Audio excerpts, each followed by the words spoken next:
On the morning of June 11, 2001, after spending more than 6 years on federal death row, Timothy McVeigh was executed by lethal injection by the United States.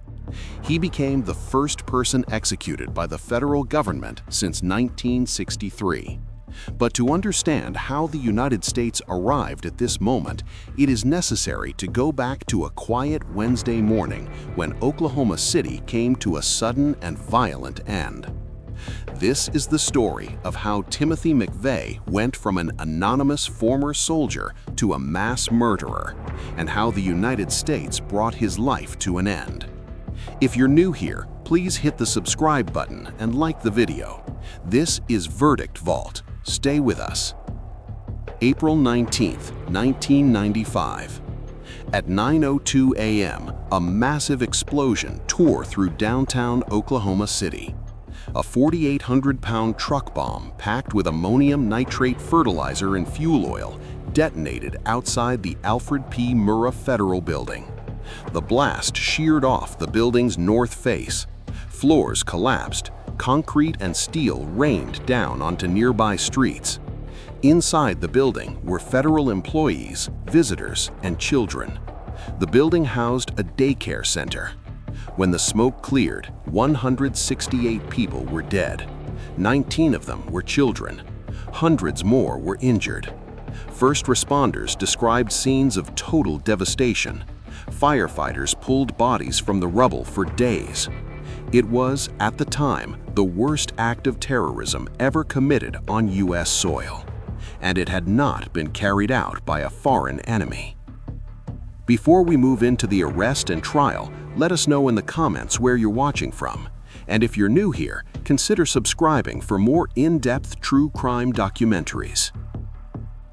Despite the scale of the attack, the search for the man responsible did not take weeks or months. It lasted less than 2 hours. Just 90 minutes after the bombing, a man driving north on Interstate 35 was pulled over by Oklahoma State Trooper Charlie Hanger. The reason was routine. The car had no license plate. During the stop, Trooper Hanger noticed that the driver, later identified as Timothy McVeigh, was carrying a concealed handgun without a permit. McVeigh was arrested on the weapons charge and taken to jail. At the time, neither McVeigh nor the arrest appeared connected to the bombing that had just devastated Oklahoma City. For a brief moment, he was simply another detainee in a local jail. Meanwhile, investigators at the bombing site were working through the wreckage. Among the debris, they recovered a critical piece of evidence: the rear axle of the rental truck used in the attack. Unlike much of the surrounding material, the axle had survived the blast. Stamped onto it was a vehicle identification number. That number led federal agents to a Ryder rental agency in Kansas, where records showed the truck had been rented just days earlier.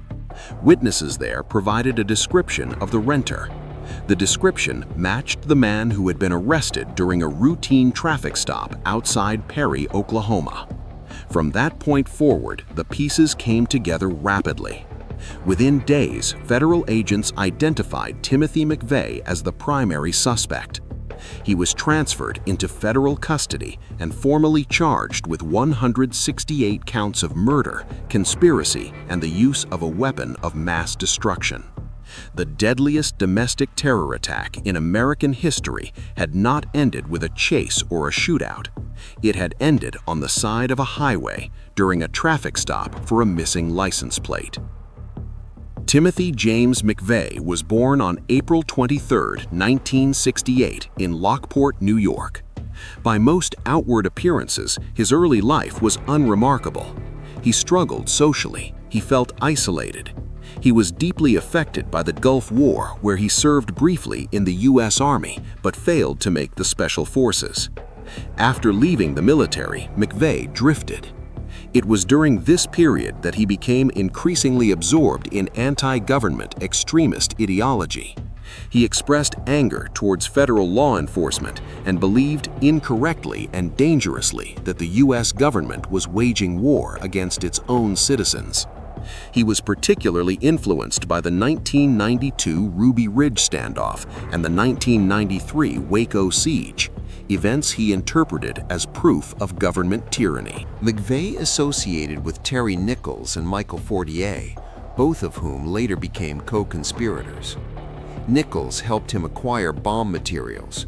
Fortier knew of the plot in advance and failed to warn authorities. None of this, prosecutors would later argue, explained or excused what McVeigh chose to do. Timothy McVeigh's trial began in 1997, nearly 2 years after the bombing, and was moved from Oklahoma to Denver, Colorado, due to the overwhelming publicity and the difficulty of seating an impartial jury so close to the crime. The case had already become one of the most closely watched criminal proceedings in modern American history. Inside the courtroom, prosecutors laid out a case that was methodical and exhaustive.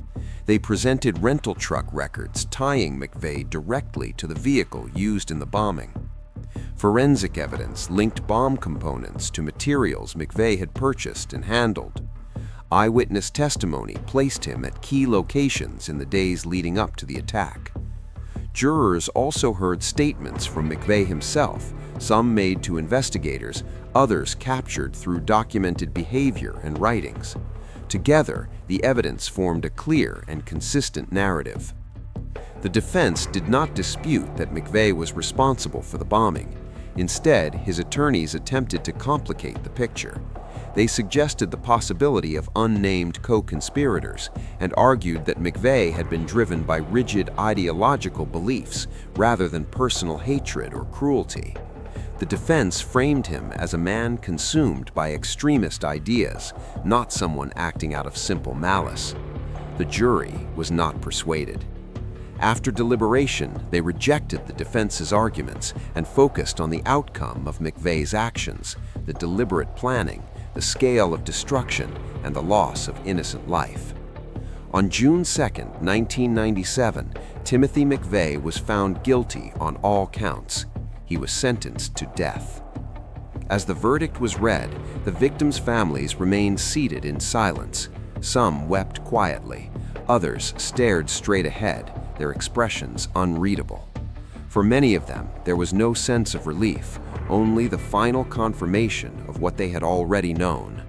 The legal process had reached its conclusion. The grieving had not. McVeigh was transferred to the United States Penitentiary in Terre Haute, where federal executions are carried out. He spent years filing appeals, all of which were ultimately denied. Unlike many death row inmates, McVeigh did not publicly express remorse. He did not issue apologies to the victims' families.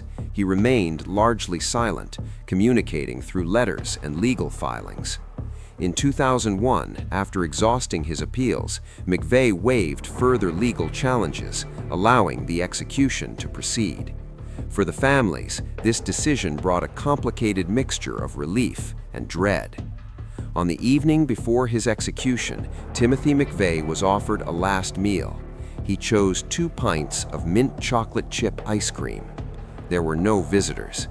Instead of final spoken words, McVeigh submitted a written statement. It consisted of the poem Invictus by William Ernest Henley, a poem often interpreted as a declaration of personal defiance. The choice angered many families. To them, it felt like one last act of emotional distance. At dawn on 11th June 2001, Timothy McVeigh was escorted into the execution chamber. More than 200 survivors and victims' relatives were permitted to watch via closed-circuit television from Oklahoma City. Some hoped it would bring closure. Others later said it brought nothing at all. At 7:14 a.m., Timothy McVeigh was pronounced dead. The execution was carried out without incident. For the federal government, it marked the end of a long legal process. For the victims' families, it marked the end of a life, but not the end of loss. The Oklahoma City bombing changed the United States permanently. It reshaped building security. It altered domestic terrorism laws. It left a scar that still exists today. The Oklahoma City National Memorial now stands where the Murrah Building once did, honoring the 168 people who never came home. Timothy McVeigh is remembered not for his words or beliefs, but for the lives he destroyed. If this story moved you, share your thoughts below in the comment.